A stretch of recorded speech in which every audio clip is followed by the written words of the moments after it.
ወዳችዬ የምወዳችሁ እንዴት አላችሁልን? በሌላ በቆንጆ ፊልም መተናል። ፊልሙን እንደምትወዱት እርግጠኛ ነኝ። ስለዚህ ላይክ እና ሰብስክራይብ ማድረግ እንዳይረሳ። ለፍታችኋል ይገባችኋል የምትሉ ብቻ ደግሞ ቪዲዮቻችንን በቪፒኤን ማየት ትችላላችሁ። ወደ ቪዲዮ ፊልማችን ሲጀምር ጂሶንግን እናያታለን። በጣም ጎበዝ ፕሮግራመር ስትሆን ታዲያ አሁን አዲስ ፍሪጅ መስራት ችላለች። ይሄ ፍሪጅ ከኤአይ ጋር የተገናኘ ነው። ታዲያ እንን ፍሪጅ ማውራት እንዲሁም ፍሪጅ ውስጥ ያሉ እቃዎችን እንዲነግረን ማድረግ የሚችል አይነት ፍሪጅ ነበረ። ነገር ግን ዛሬ ላይ ይሄንን ፕሮግራም ስለሰራች ለአለቃው ለማቅረብ በምትሞክርበት ጊዜ ፍሪጁ እያስቸገረ ነበር። ውስጡ ምን እንዳለ ስትጠይቅ የሞቀ ውሃ እንዳለ በመናገር በመቀጠል ደግሞ ለረጅም ሰዓት እንቁላሉን እየቆጠረ ነበር። በዚህ የተነሳ ተበላሽቷል። ታዲያ እንድታድሰውም ትዕዛዝ ስለተሰጣት ምሽቱን ሙሉ እየሰራች ነበር። ብትሞክረው እምቢ ይላታል። በዚህም ከንዴቷ የተነሳ በተደጋጋሚ ፍሪጁን ትመታዋለች። ወዲያው ጭስ ያፈናት ጀመረ። እየሮጠች ሄዳ የእሳት አደጋ ማጥፊያውን በምትሞክርበት ጊዜ ደግሞ ሊሆንላት አልቻለም። የእሳት አደጋ ሰራተኞችንም ወዲያው ትጠራለች። የእሳት አደጋ መቆጣጠሪያ እቃውን ራሱ እንዴት እሳቱን ለማጥፋት መንፋት እንዳለባት ስላላወቀች እላያው ላይ ነበር የነፋችው። ሙሉ ነጭ ሆናለች። የእሳት አደጋ ሰራተኛውን በመጣበት ጊዜ ነጭ ሆና በተመለከተበት ሰዓት ደንግጦ ነበር። ታዲያ እሳቱ ለምን እንደተፈጠረ ቼክ ያደርግ ጀመረ። ከዛ ባሻገርም ያንን መሳሪያ እንዴት መጠቀም እንደምትችል እያስተማራት ነው። እዛው ልሞክር ብላ ስትሞክር ደግሞ ቅድም እላያው ላይ ነበር፣ አሁን እሱ ላይ ነበር ማጥፊያውን የረጨችበት። ጉኪም በደንባራነቷ በጣም ተገርሞ ነበር። ታዲያ ፍሪጁም እሳት አደጋ የተፈጠረበት ምክንያት በተደጋጋሚ ስለመታ ወይም ስለተጋጨ እንደሆነ እየነገራት ነው። በዛ ሰዓት ያስታወሰችው በእርግጫ ፍሪጁን ስትመታ የነበረውን ነው። የተበታተነውንም ፍሪጅ ድጋሚ ለመገጣጠም ወደ ስራዋ ነበር የተመለሰችው። ነገር ግን ፍቅረኛዋ ሊያገኛት ይመጣል። አብረው እንዲያሳልፉ ቢመጣም ብዙ ስራ ስላላት አብረው ልትሄድ አልቻለችም ነበር። ፍሪጇን ድጋሚ ለማደስ የሚረዳ አንድ ቺፕ የሚመስል 4 ማዕዘን እቃ ነበር። ያንን ከገጠመች በኋላ ግን አላስተዋለችም። እያወራች በነበረበት ጊዜ ሙሉ ለሙሉ ብርሃን ያበራ ጀመረ። ፍሪጁንም ገጣጥማ ከጨረሰች በኋላ ትንሽ መረጃ ትሰጧለች። ይሄም ያለችበትን ቦታና ስሟን ነበር። ፍሪጁ ግን ወዲያው ይሽከረከርና ከተማ ውስጥ ያደረገቻቸውን እያንዳንዱን ነገሮች ያሳያት ጀመረ። እሱ ብቻ ሳይሆን ያ ማሽን የጠየቀችውን ነገር እንዳለ ያደርግ ነበር። ታዲያ ስለ ስራ ባልደረባ ስትጠይቅም ስለ ስራ ባልደረባ የሚያሳዩ እያንዳንዱ ነገሮችን ከኢንስታግራም ፖስት ጀምሮ እያሳያን ነበር። በቀጣይ ቀንም ጓደኛዋ ካፌ ስላላት እዛ ነበር ሄደችው። እያወሩም በነበረበት ጊዜ ሌላ ጓደኛቸው ትመጣለች። በጣም ቆንጆ ነበር። ፍቅረኛዋ ቅንጡ መኪና ነበር የሚነዳው። ነገር ግን ያንን መኪና የገዛችለት እሷ ነበረች። ጓደኞቿ ገና ላላገባችው ሰው እንደዚህ ገንዘብ ማውጣት ልክ እንዳልሆነ ቢነግሯትም እሷ ግን በልጁ እርግጠኛ ነበረች። ወደ ስራም ጂሶንግ ከገባች በኋላ ስለ ጓደኛዋ የሶልና ስለ ፍቅረኛዋ እያወራች ነበር። ታዲያ ስለ እሷ ፍቅረኛ ስሙን እንደጠራች ፍሪጁ የተለያዩ መረጃዎችን ያሳይ ጀመረ። ልጁ በጣም አጭበርባሪ ነበረ። ከይሶል ራሱ በጣም ብዙ ገንዘብ ተበድሯታል። እሷ ብቻ ሳትሆን ብዙ የጥቃቱ ሰለባ የሆኑ ሴቶች ገንዘብ ደረባቸው እየወሰደባቸው ያጭበረብራቸው ነበር። በዚህ መረጃው ለመናገር ጓደኛዋን ትጠራታለች። ገና ከመናገሯ በፊት ግን የእሷ ፍቅረኛ ተብዬ ከሌላ ሴት ጋር ነበር የመጣው። ቀስ ብለው እሱ የተቀመጠበት ጋር ተቀምጠው ወሬውን ለመስማት እየሞከሩ ነበር። ታዲያ ፍቅረኛ እንደሌለው በሚያወራበት ጊዜ የተናደደችው ይሶል ጓደኛዋ ተነስታ ትጮህበት ጀመረ። ከዛ ባሻገርም ፊት ለፊቷ ያለውን መጠጥ ላይ ደፍታበት ነበር ሄደችው። ፍሪጁ ሁሉ ነገር ማወቁ ያስገረማት ጂሶንግም ወደዛ በመጠጋት ያደረገችው ነገር ስለራሷ ፍቅረኛ መመርመር ነበረ። በዚህ ጊዜ እያንዳንዱ ነገሮች ይወጡላት ጀመረ፣ ከሚልከው መልእክት ጨምሮ እስከ ፎቶዎቹ። ነገር ግን ያስደነገጣት የሷን ልብስ ስትቀይር ገላዋን ስትታጠብ የሚያሳዩ የእርቃን ፎቶዎቿን ከጓደኞቹ ጋር እያወራ እየተሳሳቀ የግሩፕ ቻታቸው ላይ ይለቅ ነበር። ይህንን ስታይ ድንጋጤ ነበር የተፈጠረባት። ቤታቸው ውስጥ ካሜራውን የገጠመው እሷን ለመጠበቅ ምክንያት እየፈጠረ እንደሆነ ብትረዳም አሁን ግን በዛ ካሜራ አማካኝነት የእሷን እርቃን ፎቶዎች ለጓደኞቹ እንደላከ ነበር የተረዳችው። በዚህም የተነሳ ወደ ቤት እንዲመጣ ነበር የቀጠረችው። ቤት ሲመጣ ለሱ ሰርፕራይዝ እንደምታዘጋጅለትና ሻወር እንዲታጠብ ትነግሯለች። እሱ ውስጥ ገብቶ ሻወር በታጠበበት ጊዜ እዛ ካሜራ ስለገጠመች የሱንም የእርቃን ፎቶ መያዝ ችላ ነበር። በዚህም የተነሳ ታስፈራራዋለች። እንደታወቀበት ያወቀው የሷ ፍቅረኛን በተደጋጋሚ ይቅርታ ቢጠይቃት ልትሰማው አልፈለገችም ነበር። የሱንም ስልክ ወስዳ ስብርብር ካደረገችው በኋላ ተናዳ ትወጣለች። ታዲያ ግን ፍሪጁ ጋር በሄደችበት ጊዜ ህይወቷን ስላበላሸ ፍሪጁን እየወቀሰችው ነበር። ታዲያ በጣም ከመናደዷ የተነሳ ግን መልሳ ፍሪጁን ምን ብትበላ እንደምትረጋጋት ጠይቋለች። እሱም ቢያላት ምግብ ሄዳ ትመገባለች። ምግቡን በደስታ ስትመገብም አጠገቧ ግን ቁጭ ብሎ ጉኪ እየተመለከታት እንደሆነ አልተረዳችም። ጨርሳም ልትከፍል ስትል ያላት ገንዘብ በቂ አልነበረም። ታዲያ በኤቲኤም አማካኝነት ለመክፈል ብትሞክርም የኤቲኤም ካርዷን ሴትዮዋ መቀበል አልፈለጉም ነበር። ያኔ ጉኪ ሲመጣ እሱን የጠየቀችው ገንዘብ ነበር። ትራንስፈርም እንደምታደርግለት ትነግረዋለች። በደስታም ይከፍልላታል። በቀጣይ ቀንም ጓደኞቿን ካገኘ ካገኘች በኋላ የነገረቻቸው ከፍቅረኛዋ ጋር እንደተለያየች ነበረ። ምክንያቱም በሰሙበት ጊዜ ግን እሱን ሄደው ለመደብደብ ተዘጋጅቷል። እሷ ግን አምና ተቀብላ ነበረ። የሚቆጫት ነገር ግን ለ7 ዓመታት ጊዜ ከሱ ጋር ማሳለፏና ማባከኗ ነበር። በመቀጠልም ቤተሰቦቿን በመጥራት ሰርግ እንደሌለና ከሱ ጋር እንደማትጋባ ትናገራለች። መስሪያ ቤት በነበረችበት ጊዜ ግን አይን አውጣው ፍቅረኛዋ ድጋሚ እንዲገናኙና ሊያወራት እንደሚፈልግ ያሳውቃታል። የጓደኛዋ ካፌ ነበር የተገናኙት። ጓደኛዋ ከንዴቷ የተነሳ ያመጣች ካክተስ የተባለው እሾሃማ አትክልት ያለበት ጁስ ነበረ። ታዲያ የእሷ ፍቅረኛ እዛ የመጣበት ምክንያት ይቅርታ ጠይቆ አብረው እንዲመለሱ ለማድረግ አልነበረም። ከዛ ባሻገር የተለያዩ ምክንያቶችን እየደረደረ ራሱን ከጥፋተኝነት ለማራቅ ይሞክር ጀመረ። ምክንያቱም ጓደኞቹ የሴት ቅርጽ የላትም ብለው ስለሚቀልዱበት ብቻ ያንን ለማሳየት እንደሞከረ እያሳወቃት ነበረ። ይሄ ንግግሩ በጣም ስላናደዳትም ግንኙነታቸው እዚህ ላይ እንዳበቃ ሰርግ የሚባል ነገርም እንደሌለ ትነግረዋለች። አሁንም እንዲህ ቢባልም ፍቅረኛዋ ተስፋ አልቆረጠም ነበረ። በዚህም ሲነግራት የነበረው ለሰርጋቸው በጣም ብዙ ብር ስለወጣ ያንን ብር ማባከን እንደሌለባቸው ነበረ። ከመናደዷም የተነሳ ከዚህ በኋላ አጠገቧ እንዳይደርስ ካልሆነ እሱም ሆኑ ግሩፑ ላይ ያሉ ጓደኞቹ መረጃውን ለፖሊስ ጣቢያ ከሰጠች በኋላ እንዲታሰሩ እንደምታደርግ ታሳውቀዋለች። እየሮጠም ከቦታው ይሄዳል። ከሱ ተገላገልኩ ብላ ብታስብም የጠራቻት የሱ እናት ነበረች። ታዲያ ከእናቱ ጋር ይመጣል። እሷም ከእናቷ ጋር መታ ነበረ። በዚህ መሃል ሁለቱ እናትና እናቶች ተገናኝተው ልጆቻቸውን ፍቅራቸውን እንዲያድሱ ለማድረግ እየሞከሩ ነበረ። ጂሶንግ ግን እምቢ ትላለች። በዚህም የተነሳ የወንድየው እናት ጥፋተኛ ስታደርግ የነበረው ጂሶንግን ነበረ። ልጁ ያደረጋትን እያንዳንዱን ነገር ስትናገር ደግሞ የእሷ እናት እንደ እብድ ትሆን ጀመረ። ልጁንም ካልደበደብኩት ትላለች። ታዲያ ምክንያቷንም እናትየው ተረድታ ነበረ። በዚህም የተነሳ ነገሮች ስለተስተካከሉ አሁን ሲንግል ስለሆነች ከጓደኞቿ ጋር ሆና መጠጥ ትጠጣለች። በሰከረችበት ጊዜ ብቻዬን ቤት ሄዳለሁ ብላ እየተንገዳገደች እየሄደች እያለ መንገድ ላይ ትወድቃለች። ያኔ በቦታው ሲያልፍ የነበረው ጉኪና ጓደኛው ነበር የተመለከቷት። በዚህም ከዚህ ቀደም ስለሚያውቃት ቤቷ እንደሚያደርሳት ይናገራል። በመንገዷ ላይ ፍሪጅ ስታገኝም የሚያወራት ፍሪጅ ነው ብላ በማሰብ ከፍሪጁ ጋር እየቀባጠረች ነበረ። ሰክራ ነው ብሎ ያሰበው ጉኪም እንደምንም ብሎ ወደ ቤቷ ያደርሳታል። በቀጣይ ቀኑም ጸጉሯ ተንጨባሮ ከእንቅልፏ ትነቃለች። ለስራ ስላረፈደችም እየሮጠች ነበር የሄደችው። በዚህም የተገጣጠመችው ድመት ይዞ ከነበረው ጉኪ ጋር ነበረ። ስታየው በጣም ቆንጆ ነበር። ነገር ግን የድመት አለርጂ ስለነበረባት እዛው ታስነጥሳለች።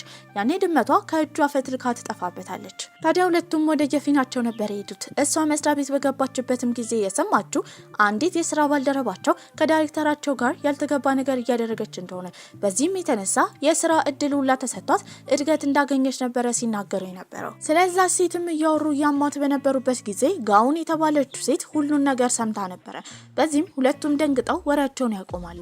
ስብሰባም ተጠርተው ስለምትሰራው ፕሮጀክት እየተጠየቀች ነበረ። ፕሮጀክቷ ተቀባይነት አግኝቷል። ነገር ግን አሁን ይህንን ፍሪጅ ለገበያ ማውጣት ጥሩ እንዳልሆነ ነበር የተረዳቸው። ምክንያቱም የሰዎችን መረጃ በቀላሉ ያወጣ ነበረ። ለትንሽ ጊዜ እራሷ ልትሞክረውና ልትመራመርበት ስለፈለገች እንዳልጨረሰችና ጊዜ እንደሚያስፈልጋት ትናገራለች። ታዲያ ከስብሰባውን ሊበተኑ ሲሉ የተመለከተችው ነገር ጋውን የተባለችው የስራ ባልደረባዋ ያለ ወንበር እንዲሁ ቁጢጥ ብላ ነበር የተቀመጠችው። አንዴ እንኳን አልደከማትም። ፊቷ ላይ ላብ እንኳን አይታይም ነበረ። ሁሉም ድንገተኛ በሆነ ባህሪዋ ተገርመው ነበረ። ሁሉም ተደምመው ከስብሰባው ከወጡ በኋላ ጂሳንግ ወዲያው ስልኳን ማፈላለግ ጀመረች። በዚህም ስልኳ ተቀይሮ ስለነበረ የተባለው ሰውዬ ጋር በአቅጣጫው መቆጣጠሪያ አማካኝነት ነበር ሄደችው። እንደ አጋጣሚ ሆኖ ልጁ ጉኪ ነበረ።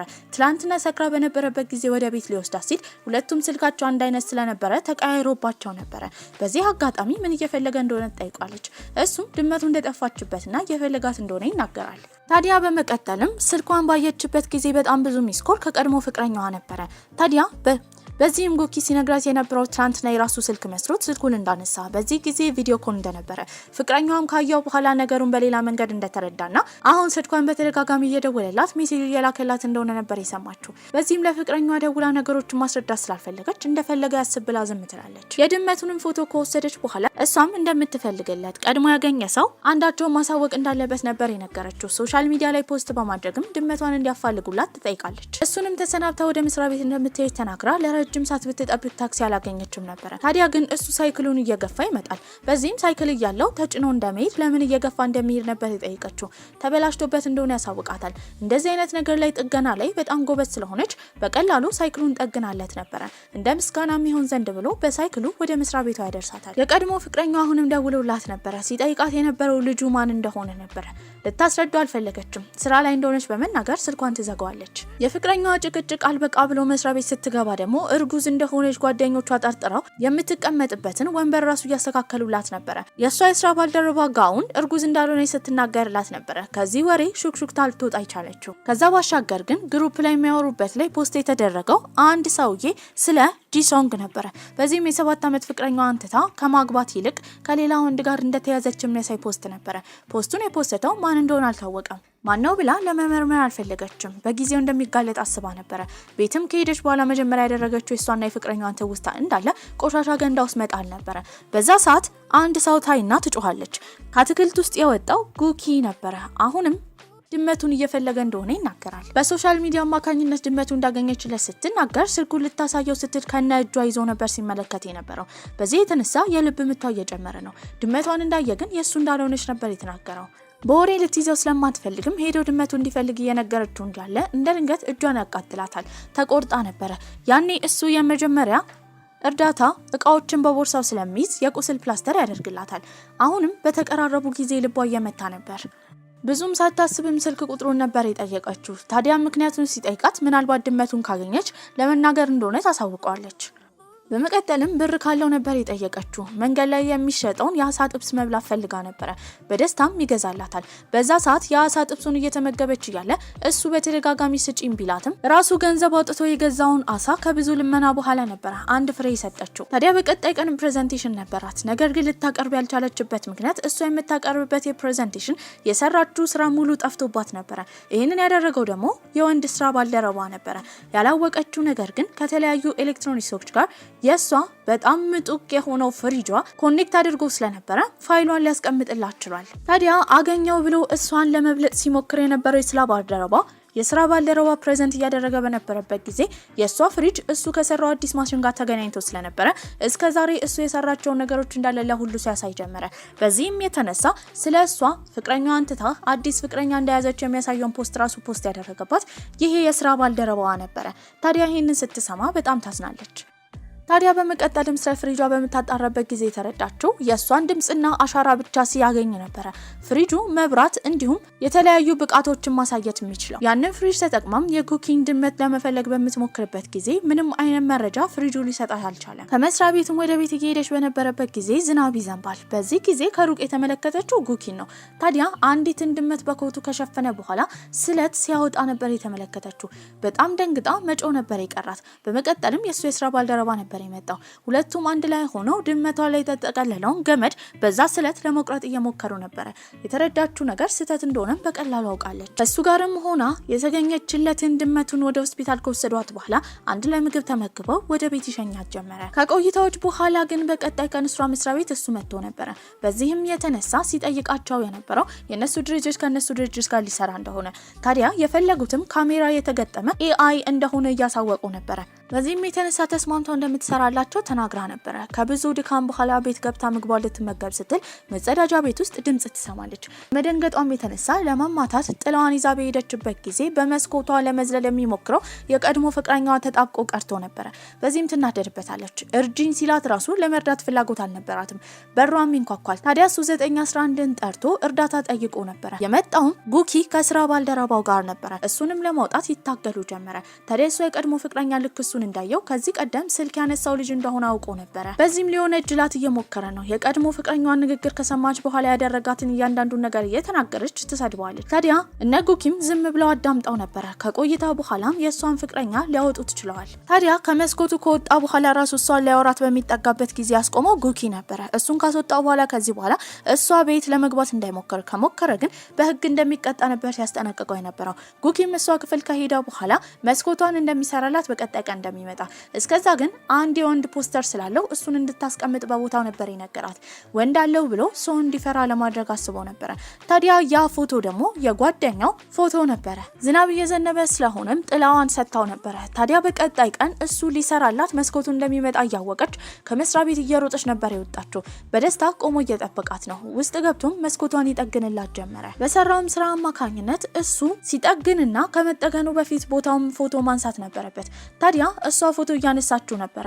ወዲያው ግን በድብቅ እያነሳችው እንደሆነ በመረዳት ይጮህባታል። ለምን በድንገት እንዲህ እንደተኮሳተረና እንደ ጮህባት ግራ ጋብቷት ነበር። ከልጅነቱ ጀምሮ ፎቶ እያነሱት የሚያሾፉበት ልጆች ስለነበሩ እሱ ፎቶ መነሳትን አይወድም። ለነጉኪም የተባለው መሳሪያ መስራት ስለቻሉ እነሱ ጋር ሄዳ እንደሚሰራና እንደማይሰራ ማረጋገጥ ነበረባት።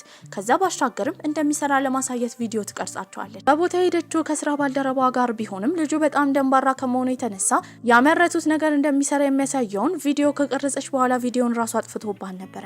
በዚህም በጣም ትደነግጣለች። የተቀረጹት ሰዎች እንዳለ ከቦታው ሄደዋል። የቀረው ጉኪ ብቻ ነበር። ምንም ማድረግ ስለማትችል እሱ ሁሉንም ሰው ሆኖ ሞዴሏ ሆኖ ቪዲዮ መቅረጽ እንደምትፈልግ ትነግሯለች። በዚህም ቪዲዮ ሙሉ ለሙሉ መቅረጽ ይችላ ነበር።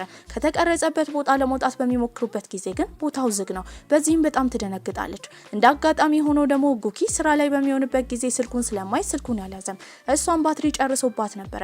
በጣም ተጨንቋል። ታዲያ እንደምንም ብሎ ከፍ አድርጎ በመስኮት ሊያስወጣት ሲሞክር ልትወድቅ ስትል ይይዛታል። በዚህም ጊዜ በመካከላቸው መቀራረብ ተፈጥሮ ነበር። ከቆይታዎች በኋላ የእሱ የስራ ባልደረባ ነበር እነሱን ለማዳን የመጣው። ከዛም መውጣት ይችላሉ። ከዛም ከወጣች በኋላ ቤት ቁጭ ብላ እሱን ቪዲዮ እያየች በጣም ደስ ብላት እየሳቀች ነበር። በሌላ በኩል እሱም በማያውቀው ሁኔታ እሷን ቪዲዮ እየተመለከተ ፊቱ ላይ ፈገግታ ሊያገኝ ችሎ ነበር። ታዲያ ግን እሱ ልታገኘው የመጣችው ጂሶንግ ነበረች። እሷ መስሪያ ቤት ባልነበረችበት ጊዜ የእሷ የስራ ባልደረባ ጋውን ያንን ፍሪጅ የእሷን ድምጽ ከቀዳቻት በኋላ እንዲሁም አሻራዋን ከወሰደች በኋላ ከእሷ ጋር እንዲያወራ ማድረግ ችላ ነበር። ጋውን ማለት በጣም ታዋቂ ሰላይ ነበረች። እዛ የተገኘችውም ትልቅ ድርጅትን ወክላ ነበረ።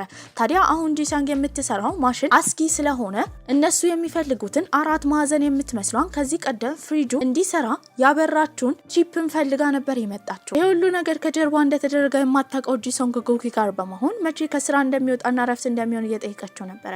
ታዲያ እሱም ረፍት የሚሆንበትን ቀን ሲነግራት ያንን ቀን እስኬጁላል እንዳለ አጥርታ ከሱ ጋር ጊዜ ለማሳለፍ ወስና ነበር። አርብም እንደሚገናኙ ቀነ ቀጠሮ ከያዙ በኋላ ተሰነባብተው ነበር። ሁለቱም ላይ ትልቅ ፈገግታ ይታያል። የጂሶንግ ፈገግታ ግን አልቆየም ነበር። ሃሪ የምትባል የሷ የስራ ባልደረባ የጉኪን ሳይክል ለመመለስ ወደሱ እየሄደች እንደሆነ ነበር የተመለከተችው። ይህንን ስትሰማ በቅናት ትቃጠላለች። ታዲያ በአይምሮዋ ስትስል የነበረው ሁለቱ አንድ ላይ ሆነው የፍቅር ጊዜ ሲያሳልፉ ሲሳሳሙ ሁላ በአይምሮዋ እያሰበች ነበር። በቀጣይ ቀንም የነሱ ቡድንና የነጉኪ ቡድን መገናኘት ነበረበት። ሁለቱ አጠገብ ላጠገብ ነበር የተቀመጡት። ጂሶንግም ከሩቅ ሆና እየተመለከተቻቸው ነው። ታዲያ እነሱ ምግብ ሲጎራረሱ ሲቀያየሩ ስትመለከት በቅናት ብግን እያለች ነበረ። መልሳ እሱን ለማስቀናት ስለፈለገችም ከሌላ ወንድ ጋር ምግብ እየተጎራረሰች ያያል። እሱም እንዳሰበችው ተቃጥሎላት ነበረ። ከዛም በወጡበት ጊዜ እንደተናደደች በመረዳት ያጠፋው ነገር ካለ ይጠይቃታል። እሷም ስለ ሃሪ ነበር የነገረችው። በዚህም ነገሩን ባልተገባ መልኩ እንደተረዳችውና ምንም እንዳላደረገ እየተናገረ ነበረ። በዛ ሰዓት የሷ የቀድሞ ፍቅረኛ አንድ ላይ ተመልክቷቸው እሱም በቅናት ይቃጠላል። ጂሶንግን ባገኛት ጊዜ ከዚህ ቀደም ስልኳን ያነሳው ልጅ እሱ እንደሆነ በዚህም ከሱ ጋር እንደማገጠችበት ታዲያ እሷ ፎቶዬን ወሰድክ ለጓደኞች አሳየህ የሚለው የውሸት ፈጠራ እንደሆነና ከሱ ጋር ለመለየት ምክንያት ፈልጋ እንደነበረ ታዲያ አሁን ከጉኪ ጋር በሰላም ለመሆን እንዳታስብና እንደሚበጠብጣት እየነገራት ነበረ። ምንም ቢናገር መልስ ልትሰጠው አልፈለገችም። መስሪያ ቤት ሃሪ ትቀርባትና እሷ ከፍቅረኛዋ ጋር ትቆይ የወደፊት እጣ ፈንታ እንድትነግራት እየጠየቀቻት ነበረ። ታዲያ የሰማችው ጂሶንግም ከጉኪ ጋር ይሆን ብላ በጣም ቀንታለች። ሃሪ ግን ስትናገር የነበረው የራሷ ፍቅረኛ እንዳላት ነበረ። በዚህም የተነሳ ያ ፍሪጅ የሰዎችን ማንነት እንድታቅ ስለሚያደርጋት ብቻ እዛ መስሪያ ቤት ውስጥ የሰው የወደፊት ታቃለች የውስጥ ታቃለች ተብላ ጂሶንግ እየተጠረጠረች ስለነበረ ነበር ሃሪ ስለወደፊቷ ለማስተንበይ ወደሷ የቀረበችው። ታዲያ እሷም ጥሩ ህይወት እንደሚኖራት ከተመኘችላት በኋላ ጥላት ትሄዳለች። ወደ ዴስኳን ቁጭ ብላ ላፕቶፓን በከፈተችበት ጊዜ ያገኘችው ወረቀት ነበረ። እሱም የሚያወራው ስለ ፍሪጁ ነበረ። ስለ ፍሪጁ እሷ ብቻ ናት የምታውቀው። ሌላ ሰው እንዳወቀ ስትረዳ በጣም ፈርታ ነበረ። የስራ ባልደረቦቿንም እየዞረች ትቀኛለች። ነገር ግን ማንንም ልትጠረጥር አልቻለችም። ታዲያ በዚህም ፍሪጁን አገልግሎቱን ለመቀየር በምትሞክርበት ጊዜ አልሰራላትም ነበረ። እነሱም የሚገናኙበት ቀን ስለደረሰ ሁለቱም ቆንጆ ሆነው ነበር የወጡት። ነገር ግን እሱ ቀረጻ ነበረው። ልክ ወደ ቀረጻው ቦታ በሄደችበት ጊዜ የተመለከተችው የሚያምረው ሰውነቱን ነበረ። በዚህም በጣም ትፈዛለች።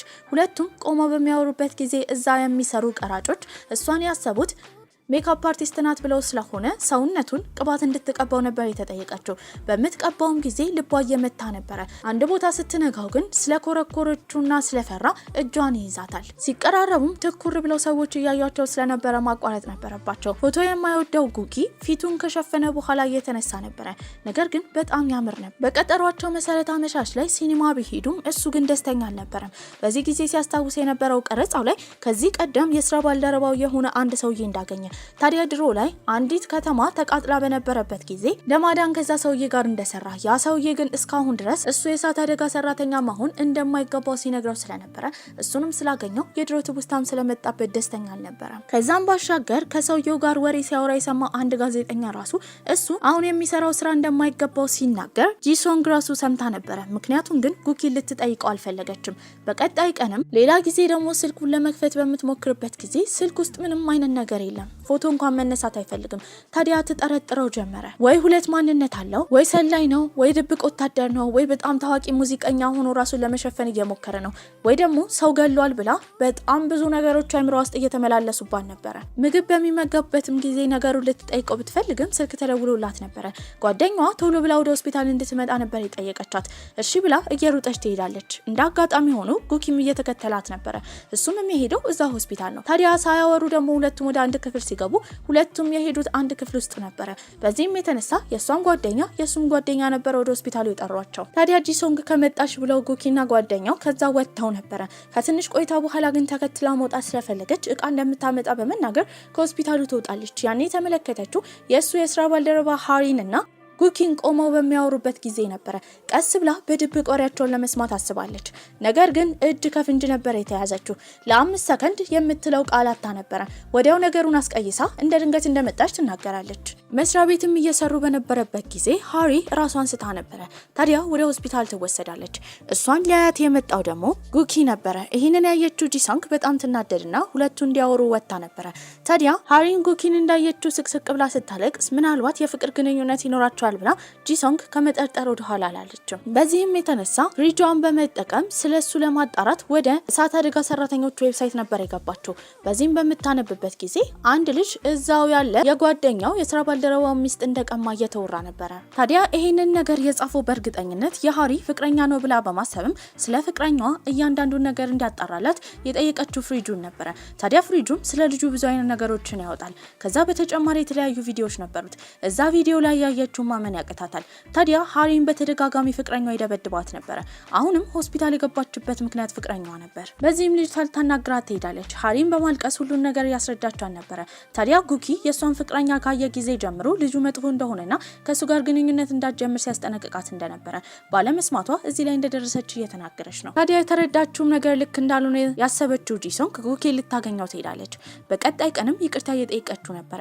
እሱም በምላሹ ይቅርታ ይጠይቃታል። እውነታውን ሊናገር ፈልገው እንደነበረ የሰዎችን ሚስጥር ከሰማ በኋላ ግን ለሌላ ሰው መናገር ጥፋት መስሎ ስለሚሰማው እንዳልነገራት እያሳወቃት ነው። ታዲያ ግን ሲናገር ለሌሎች ሰዎች የሚለውን ቃል ብቻ ቅስም አድርጋ እየወሰደችው ጂሶንግ ልክ እንደ ፍቅረኛው እንደማያት ነበር የተረዳችው። በዚህም ከዚህ በኋላ ልታኮርፈውና መጥቶ ይቅርታ ካልጠየቃት ላታወራው ነበር ያሰበችው። እጣ ፈንታ ግን ያንን አልፈቀደችላትም። ታዲያ የሃሪ ፍቅረኛ ሃሪን እያፈላለጋት እንደሆነ በሰማችበት ጊዜ ጉዳት እንዳያደርስባት በማሰብ ቶሎ ብላ የጠራችው ጉኪን ነበረ። ሁለቱም አንድ ላይ ሆነው ሃሪን ያፈላልጓታል። ታዲያ በቦታው በደረሱበትም ጊዜ ሃሪ ፍቅረኛዋ እያስቸገራት ነበረ። እነሱን ባየበት ጊዜ ደግሞ እንደሚያጠቃት በመናገር ከጀርባዋ ይይዛታል። ታዲያ ጉኪ እንደምንም ብሎ ከሱ ጋር ለመታገል እያሰበ ነበረ። እንዲያቆም የተናገረችው ጂሶንግ ነበረች። ከቦርሳ ውስጥም ወዲያው ሽጉጥ ታወጣለች። እሱ ላይ ነበር የተኮሰችበት። ነገር ግን ሽጉጡ የእውነት አልነበረም። ከውስጡ የሚወረውር የሆነ እቃ ቢኖረውም እሱን ለመምታት ግን አግዟት ነበረ። ሁሉም እርስ በርስ ይደባደባሉ። በዛ ሰዓት ሴቶቹ ልጁን ማሸነፍ ስላቃታቸው ጉኪ ጣልቃ በመግባት ልጁን በመደብደብ ወደ ፖሊስ ጣቢያ ሊወስዱ ችለው ነበረ። መቀጠልም ሃሪን ቤቷ ይሸኛታል። ያደረጉት ነገር ሁለቱ ላይም ደስታ ስለፈጠረባቸው ኩርፊያቸው ቀርተው አሁን እየተሳሳቁ እያወሩ ነበረ። ታዲያ ግን መሀል ላይ መኪናቸው አልሰራ ይላቸዋል። ምንም አይነት አማራጭ ስለሌላቸው የባስ ማቆሚያ ለመፈለግ በእግራቸው ወክ እያደረጉ ነበረ። በዚህም ለ30 ደቂቃ ከተጓዙ በኋላ አንድ የባስ ማቆሚያ ያገኛሉ። እሷም ስልኳን በማውጣት ባሱ ከስንት ደቂቃ በኋላ እንደሚመጣ ለማጣራት ስትሞክር የምትበር ብርሃን ያላት ዝም ብላው ላይ ትወጣለች። በመፍራትም ስትወራጭ እሱ ላይ ነበር የወደቀችው። እሱም ይዛታል። አይን ላይ ሲገጣጠሙ እንደተለመደው ልቧ ስለመታ ራሷን ለማረጋጋት ከሱ ልትሸሽ ስትል ግን አልፈቀደላትም ነበር። መልሶም ካቀፋት በኋላ ይስማታል። ይሄ መሳሳምም ከዚህ በኋላ ፍቅረኛሞች እንደሚሆኑ ያሳየናል። በዚህም የተነሳ አብረው በባሱ ከሄዱ በኋላ በቀጣይ ቀን አብረው ጊዜ ያሳልፋሉ። ዘፈን እየሰሙ እየተራመዱ በነበረበት ጊዜ የሚሰሙበት የዘፈን መጫወቻ ተበላሽቶ ነበር። ታዲያ እሷም እንግዛ የሚል ሀሳብ ነበር ያመጣችው። እሱም አንድ ቦታ እንደሚያውቅ በመናገር ይዟት የሄደው የአባቷ ሱቅ ነበር። ታዲያ አባቷ እሱን ቀድሞ ያውቀዋል። ሁለቱንም አንድ ላይ ባያቸው ጊዜ የፍቅር ግንኙነት እንደጀመሩ ተረድቶ ነበር።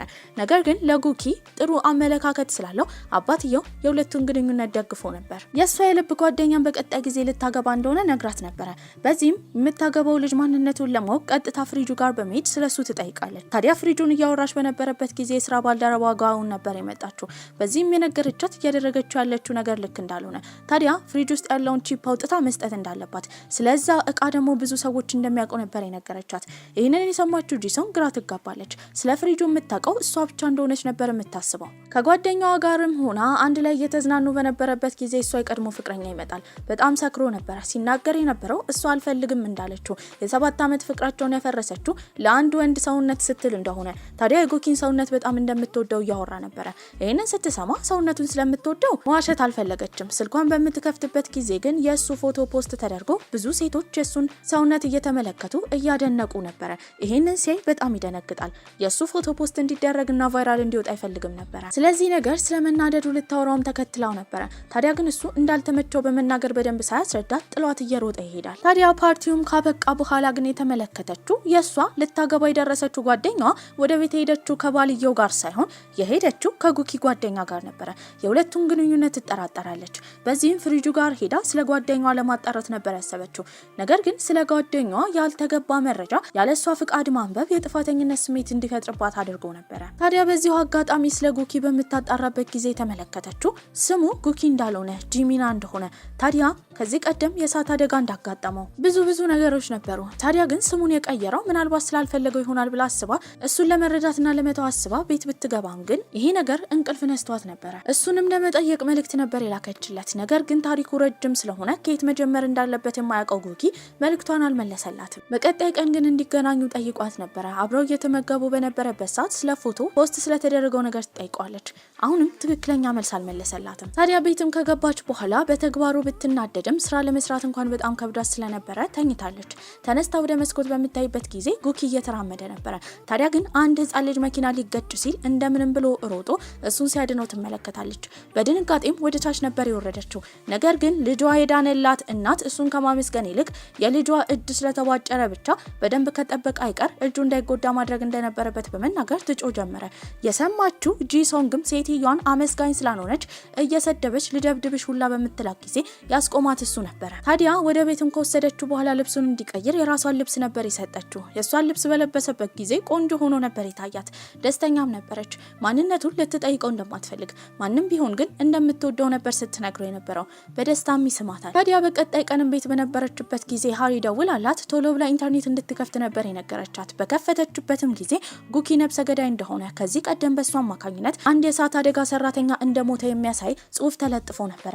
ታዲያ በጣም ብዙ ሰዎችም ጉኪን እየሰደቡት ነው። በዚህም የሱን ጓደኛ ቶሎ ብለው ሄደው ይጠይቁታል። ልጁን በሚናገርበት ጊዜ ገና ጉኪ ሕፃን በነበረበት ጊዜ እናቱ ቤት እንደነበራት ያ ቤትም በእሳት አደጋ እንደተቃጠለ የእሳት አደጋ ሰራተኞችን በመጡበት ጊዜ ልጇ ውስጥ ነው ብላ ያሰበችው እናት እንዲያድንላት አንዱን እንደጠየቀችው። ታዲያ የእሳት አደጋ ሰራተኛ ወደ ውስጥ በገባበት ጊዜ ግን ጉኪ ኳስ ተጫውቶ ተመልሶ እንደመጣ፣ ታዲያ ግን የእሳት አደጋ ሰራተኛው መዳን እንዳልቻለና እንደሞተ እናትየውና ጉኪ ጥፋተኛ እንደተደረጉና ከዛ ጊዜ ጀምሮ ይሄ ማንነቱን እንዲደብቅ ለማድረግ ስሙን እንደቀየረ፣ ፎቶ መነሳት የማይፈልገው አንዴ ያ ፎቶ ፖስት ከተደረገ ሰዎች ያቁኛል ብሎ ስለሚፈራ እንደሆነ ይናገራል። በዚህም የተነሳ ታሪኩን ሰምታ ጂሶንግ እሱ ጋር ነበር የሄደችው። ያኔ ከህፃናት መጮቻ ስፍራ የንብ ቀፎን ለማውረድ እየሞከረ ነበረ። በዚህም የተነሳ ወደ እሱ እንዳትመጣ ነበር የጠየቃት። ታዲያ ግን እሱ ወደ እሷ ሄዶ እየሮጠ ይዟት ይሄዳል። ሰዎች እንዳያዩት ፈርቶ እንደሆነ በማሰብም መጨነቅ እንደሌለበት የእሱ ጥፋት እንዳልሆነ እየነገረችው ነበረ። እሱ ግን ከዛ ቦታ ይዟት የሮጠው አደገኛ ንቦች ስላሉ እንደሆነ ይነግራታል። ታሪኩንም በደንብ ከነገራት በኋላ ያ የእሳት አደጋ ሰራተኛ እንዳልሞተና ወደ ውጭ ሀገር ለሕክምና ሄዶ ተመልሶ እንዳልመጣ ጉኪ እየነገራት ነው። በዚህም የተነሳ ይህንን ወሬ ለማስተካከል ገብቶ መናገር እንዳለበት እያሳወቀችው ነው።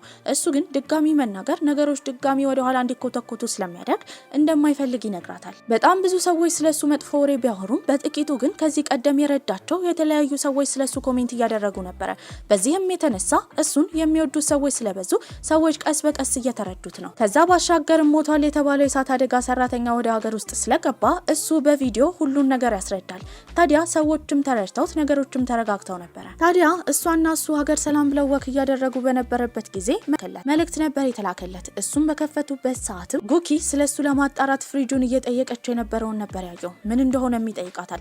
ታዲያ እንዳላመነችው ነበር የተረዳው። በዚህም ሁሉን ነገር ለማስረዳት ወደ ፍሪጁ ይዛው ብትሄድም በተደጋጋሚ ነገሮችን ለመሞከር ብትሞክር ያ ሁሉም መረጃ ሲሰጣት የነበረው ፍሪጅ አሁን ድርቅ ብሎ ይቀራል። ይህንን ያየው ጉኪን በጣም አዝኖባት ጥሏት ነበር ሄደው። እሱን ተከትላ ይቅርታ ከመጠየቅ ይልቅ ራሷን አረጋግታ ፍሪጁን ድጋሚ ለመጠገን ታስባለች። ታዲያ ስለ ሰዎች የምታጣራ የሰዎችን የድሮ ህይወት ለማወቅ የምትሞክር እብድ ሴት መምሰል ስላልፈለገች ብቻ በቀጣይ ቀን ማን ህይወቷን እንደዚህ እንዳበላሸው ለማጣራት እየሞከረች እያንዳንዱን ሰው በአይነ ቁራኛ ነበር ስትመለከት የነበረው። ብታይ ግን ማንም ጥፋተኛ ነው ልትል አልቻለችም ነበረ። ታዲያ ከፍቷትም ወደ ቤት ስትሄድ በር ጋር የጠበቃት ጉኪ ነበረ። ትላንትና ላደረገው ነገር ይቅርታ እየጠየቀ ያቅፋታል። እሷን እንደሚያምናትም እየነገራት ነበረ። ታዲያ እሷ ግን ከዚህ በላይ ልትጎዳው ስለማትፈልግ አሁን ያለችበት ሁኔታም ጥሩ ስላልሆነ መለየት እንዳለባቸው ነበር የተናገረችው። ወደ ቤቷ በገባችበት ጊዜ ቤቷ ዝብርቅርቅ ብሎ ነበረ። ስትመለከትም የስራ ባልደረባ ነበር የመጣው። እሱም ካሰራት በኋላ ሲጠይቃት የነበረው ያ ቺፕ የት እንዳለ ነበረ። ያ ቺፕ ማለት ፍሪጁ እንዲሰራ ያደረገው ብርሃን የሚያወጣው ቺፕ። በዚህም ቦርሳዋን እየከፈተ የት እንደሆነ እየጠየቃት ነበር። ከዚህ ቀደም የተለያዩ ስለሷ ፖስት ሲያደርግ የነበረው ሰውዬ ይሄ ነበረ። ጓደኞቿም አደጋ እንደደረሰባት በማሰብ ቢመጡ መልእክት ቢልኩላትም አሁንም ያ ሰውዬ ጋዝ ቤት ውስጥ እያርከፈከፈ እንደሚገላትና እንድትሰጠው እየጠየቃት ነበረ። ቦርሳዋ በተዘረገፈበት ጊዜ ቶሎ ብላ ሰዓቱን ወደ ራሷ ነበር የጎተተች። ያንን ሰዓት የሰጣት ጉኪ ነበረ። አደጋ ላይ ስትሆን ምልክት ለሱ ይሰጠዋል። ታዲያ ሊለኩሰው ሲል ግን ወዲያው የመጣችው ጋውን ነበር መስኮት ነው። እሱንም በቡጢ ትጥለው ጀመረ። ታዲያ ግን ቶሎ ብሎ እሳቱን አንድዶት ነበረ። ጋውንም በቻለችው መጠን እሷን ለማዳን እየሞከረች ነው። በጣም ጥብቅ ተደርጋ ስለታሰረች ግን ይከብዳታል። በዛ ጊዜ እሳት አደጋ እንደተፈጠረ የሰማው ጉኪ እየሮጠ ይመጣል። እሱም በመቀጠል ሊያድናት ችሎ ነበር። እሷን ውጪ ካወጣት በኋላ ግን ያ ሰራተኛው ውስጥ ስለቀረ የጉኪ የስራ ግዴታ ደግሞ ሰዎችን መጠበቅ ስለሆነ ድጋሚ እሱን ለማውጣት ወደ ውስጥ ይገባል። በዛ ጊዜ ጂሶንግ በጣም ጨንቃ ነበረ። እንዲወጣ ምኞቷና ጸሎቷ ነበረ። ታዲያ እሱም በደህና በወጣበት ጊዜ በሞት የተፈተነ ፍቅራቸውን ከዚህ በኋላ መተው ስለማትፈልግ አብረው እንዲሆኑ ነበር የጠየቀችው። እሱም አብሯት እንደሚሆን በማልቀስ ይነግራታል። በዚህ ቆንጆ አስተላለቅን ፊልማችን እዚህ ላይ አብቅቷል። ደህና ቆዩልኝ።